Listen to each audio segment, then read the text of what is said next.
पे बढ़ती वोलेटिलिटी के ऊपर मार्केट में प्रेशर क्यों दिख रहा है। सेकेंड थिंग, हम आपको ऐसे एक स्टॉक के बारे में नाम बताएंगे जिसमें आपको नियर टर्म में दुगना होता हुआ दिखाई देगा, और खास करके वैसे लोगों के लिए जिन्होंने सुजलोन में अपनी रैली मिस कर गए हैं। मैंने 7.5 रुपये के आसपास बताया था सुजलोन लेने के लिए, और अभी वो करीब 15 रुपये के आसपास चल रहा है। सेकेंड थिंग, आगे आने वाले मैं आपको 2 ऐसे न्यूज़ बताऊँगा जो आने वाले सप्ताह में मार्केट में वोलेटिलिटी और बढ़ा सकते। नमस्कार दोस्तों, कैसे हैं आप।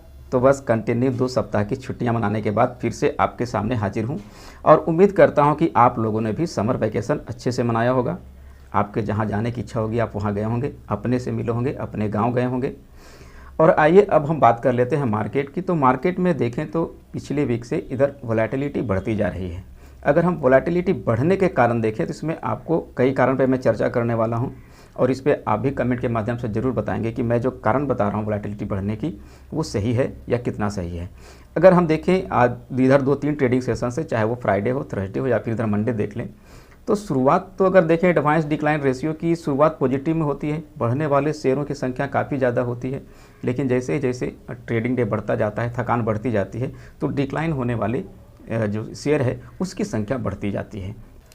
अगर आज हम मार्केट की बात कर लें तो देखिए ये प्रीवियस क्लोज था 18,691 पे, और ओपन हुआ था ये 18,748 पे। लगभग इसने 50-55 पॉइंट की गैप अप ओपनिंग के साथ ओपन हुआ, और लो लगा दिया 18,730 का। और अभी मैं करीब ये 10 बजे के आसपास का वीडियो बना रहा हूँ।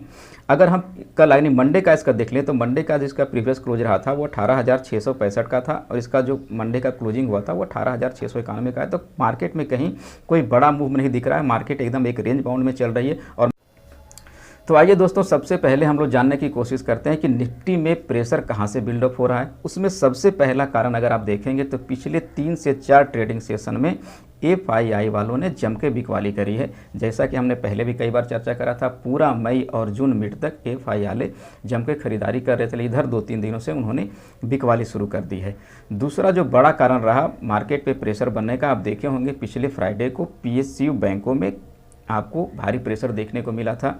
और जैसा कि जानते हैं निफ्टी जब पीएसयू बैंक प्रेशर में आएंगे तो बैंकिंग सेक्टर प्रेशर में आता है, और निफ्टी 50 में बैंकिंग का सबसे ज़्यादा वेटेज है। तो भाई जो बैंकिंग सेक्टर में प्रेशर आएगा तो निफ्टी में प्रेशर आना लाजमी है, क्योंकि सबसे ज़्यादा वेटेज रखता है निफ्टी 50 में बैंकिंग सेक्टर ही। और मैं जहाँ तक बात कर रहा हूँ कि खास करके पीएसयू बैंक में ही आपको प्रेशर क्यों देखने को मिला, तो पीएसयू बैंक में आपको प्रेशर देखने को मिला था अडानी ग्रुप के आए स्टॉक में गिरावट के चलते। अब अडानी ग्रुप के स्टॉक में गिरावट क्यों देखने को मिला था फ्राइडे को, तो इसलिए मिला था कि खास करके अगर देखें तो यूएस रेगुलेटरी अथॉरिटी ने अडानी ग्रुप के कंपनियों के खिलाफ वहां स्क्रूटनी शुरू कर दी थी, और ये न्यूज़ जैसे ही बाजार में फैला अडानी ग्रुप के स्टॉक टूटने लगे। और जैसा कि हम लोग जानते हैं अडानी ग्रुप का लोन का जो एक्सपोजर है वो पीएसयू बैंक में सबसे ज़्यादा है। तो जैसे ही अडानी ग्रुप के खिलाफ कोई नेगेटिव न्यूज़ आता है पीएसयू बैंक सबसे पहले प्रेशर में आता है, और जब पीएसयू बैंक प्रेशर में आता है तो बैंकिंग सेक्टर को प्रेशर में डाल देता है, और जब बैंकिंग सेक्टर प्रेशर में आता है तो निफ्टी ऑटोमेटिक प्रेशर में आ जाती है, क्योंकि मैं पहले बता चुका हूँ सबसे ज़्यादा वेटेज रखता है बैंकिंग सेक्टर निफ्टी 50 में। जिस तरह से मार्केट में थकान दिख रहा है, लार्ज कैप अपने चाल चल चुके हैं, तो कहीं ना कहीं लार्ज कैप भी ढलान पे आपको दिखेंगे, लेकिन वहीं पे स्मॉल कैप और मिड कैप अभी आपको हर दिन कुछ ना कुछ नया करते हुए दिखाई दे रहे हैं। तो वैसे ही एक स्मॉल कैप का स्टॉक है, खास करके वैसे लोगों के लिए जो आप सुजलोन में चाल छूट गया है। जैसा कि मैंने बताया था सुजलोन को 7-7.5 रुपये पे लेने के लिए, और अभी वो 15 रुपये के आसपास चल रहा है। ठीक उसी चाल से आपको मिल सकता है डिश टीवी में। डिश टीवी अभी 15 रुपये के आसपास चल रहा है। आप डिश टीवी में इंटर हो सकते हैं, क्योंकि इसमें एक बड़ा ब्रेकआउट होता हुआ दिख रहा है, बड़ी वॉल्यूम बनता हुआ दिख रहा है। डिश टीवी आपको नियर टर्म में 2 गुना भी हो जाए तो कोई बड़ी बात नहीं है।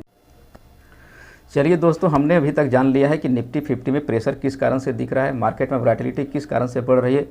अब मैं आपको आने वाले कुछ ऐसे खबर से आगाह करता चलूं जो आने वाले सप्ताहों में मार्केट में और वोलेटिलिटी बढ़ा सकती है। सबसे पहले जान लीजिए कि 28 जून को जो है मार्केट क्लोज रहेगा, लेकिन 29 जून को जैसे ही मार्केट ओपन होगा तो आपको Q1 जीडीपी के आंकड़े यूएस के आपको आते हुए दिखेंगे, और ठीक इसके अगले दिन यानी 30 जून को यूके के भी क्वार्टर के जीडीपी आंकड़े आते हुए दिखेंगे। तो कहीं ना कहीं ये मार्केट में वोलेटिलिटी बढ़ाने का काम करेगा।